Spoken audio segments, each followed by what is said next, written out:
There seems to be a growing number of people with narcissistic traits. They're very entitled that are appearing on the job. And some of the traits is that they'll come across as docile and demure to try to get you to feel like you need to help them, you need to assist them, only for them to turn against you and to line up with those in charge or like a supervisor or a lead and work against you. And they will also try to talk like they're so interested in your life. They want to know different things about you, who you are and what you're about, only to be tracking this information to use later. They will also come across as your friend and so supportive of you, so caring towards you, only to once they get around others, once they get into a position with others where they can try to crush you, they won't hesitate to crush you. So there's been a growing number of people with these type of narcissistic traits on the job. You really have to be mindful of the signs, and it's really more the energy of the person. If you feel like there's this haze coming around you when this person comes around you, oftentimes you can't focus, oftentimes you feel distracted when this person comes around you, because that's that spirit of distraction that's in them. Excuse me.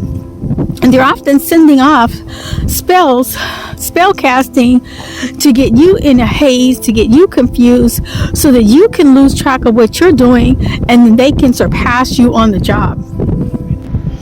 Oftentimes this will come in the form of helping when really they're handling you.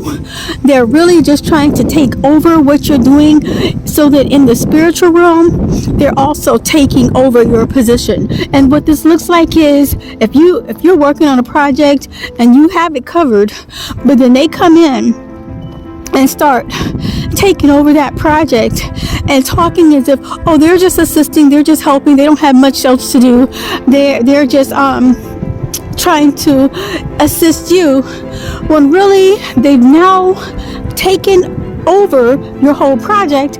And in the spirit realm, it's like they've taken over you in the spirit realm. So know the difference between someone who's actually helping you and when they're handling you. There's been people who say, oh, they have family members that as soon as these certain family members come around and help them, all of a sudden everything goes wrong in their life. They can't do anything right in their life. But all before, when they were working and doing it themselves, they had clarity of mind, they had focus, they had drive. But as soon as these other family members came in and started meddling in what they were doing, all of a sudden the person is in this haze, confused. Now they don't feel as capable in doing what they were capable of doing all before. It's like the spirit of debilitation comes over you, and now you become almost infantile. That's another thing a narcissist likes to do, is to talk down to you like you're their child, or like you're their pet person instead of a real person. They won't allow you to hold your head up in a conversation or to hold your own in a conversation. They're always going to try to somehow speak for you or speak on your behalf and control the scenario that way. Narcissists love empaths because they know empaths are inclined to being helpful, and so they will play the victim role to use up the kindness of the empath, only to turn on the empath and have no sympathy for the empath, will not be there for the empath the way the empath was there for them. There's no loyalty with a narcissist. They're all about themselves and all about their own personal gain. These are the worst type of opportunists. They use every opportunity for their own gain in the disguise of being kind to you and helping you. They'll use kind lingo for the mean things that they do. It's like when they want to harm your food, they're like, oh, you don't worry about anything, I'll cook it for you. You just sit back and rest and you take you're a load off your feet. I'll cook it for you. Only to do spell castings on your food. So they always like to use these nice communications for the underhanded mean things that they're actually doing. Oh, let me take care of this for you, when really they're wanting to ruin it for you. They often give backhanded compliments, backhanded kind of support. Oh, you couldn't, I saw that you were struggling, and so I came over to assist you because I saw that you were struggling. You were not struggling. You were not helpless. And then they'll start to speak word curses at you. Oh, you seem like you were upset, and you seem like you didn't know what you were doing.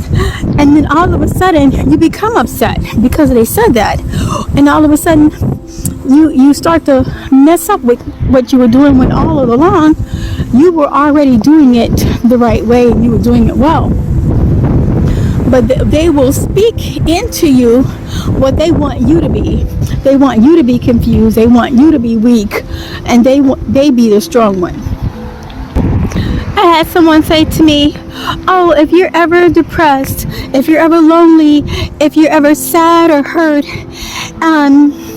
and deprived, and you need someone to talk to, you can always call me. And they made it sound like it was a good thing, but it was all these word curses, when I would have just said, hey, if you ever need to talk, I'm always here. You can always talk to me. I wouldn't have put all these negative things on the person and say, if you're ever sick and you're ever homeless and you're ever struggling, oh, you can call me. I wouldn't even put that on the person. I would just say, you can call me anytime. But these are ways that make it sound good and make the narcissist sound like they're saying a good thing, when really they're putting a spell, a word curse on you, to make them the one on top and you the one on bottom, and make it seem like they're the helpful ones, when it was really you doing all the help all along. You were the one helping them all along. Narcissists love to use mind games. They love to twist the truth to suit themselves. They love manipulations. They love emotional manipulations and getting you emotionally in turmoil, projecting their anger at you while they be at peace, trying to unravel you while they be the ones in control. They cannot stand you to be in control. They can't stand for anyone to give you the compliment. It must go to them. I actually just recently had a dream where I was coming up to the table, and it was outside and the heat was hot.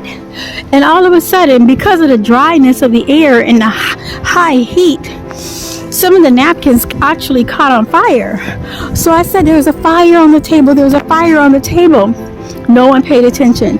So I saw some water on another table, and I ran and got the cup of water and poured it on the napkins and put out the fire that was actually starting to grow pretty fast.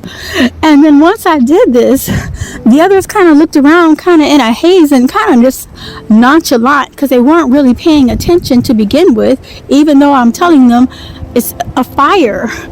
And so once I put the fire out and everything went back to being peaceful, I later walked away, and then this man comes along, and he's like, I was going to put out the fire.